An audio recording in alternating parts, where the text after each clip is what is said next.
तुम्ही पण तुमच्या डॉगला व्हाईट कलरचं दिसणारं बोन खायला देतात का?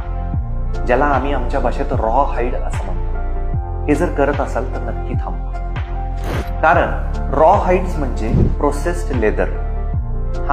लेदर इंडस्ट्रीमधून निघालेला प्रोडक्ट जो की ह्युमन किंवा कुठल्याही गोष्टींमध्ये फायद्याचा होत नाही, तो आपल्या पेटसाठी यूज केला जातो, ज्याच्यामध्ये मीठ किंवा मांस असं काहीच नसतं.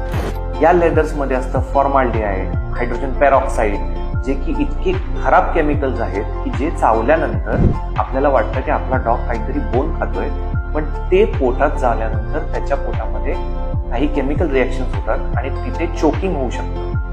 बरेचसे केसेस असे आहेत की ज्याच्यामध्ये डॉग्सला इमर्जन्सी वॉर्डमध्ये शिफ्ट करावं लागतं त्याच्या पोटातून हे रॉ हाईड्स काढण्याकरता.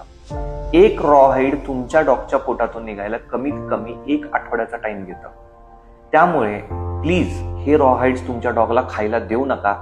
याच्यापेक्षा पर्याय आहे तुम्ही याक मिल्क च्यू किंवा गोट मिल्क पासून बनवलेले ट्रीट्स, जे की तुमच्या डॉगचे दात देखील साफ ठेवतात आणि त्यांच्या पोटामध्ये कुठले त्रासही देखील करत.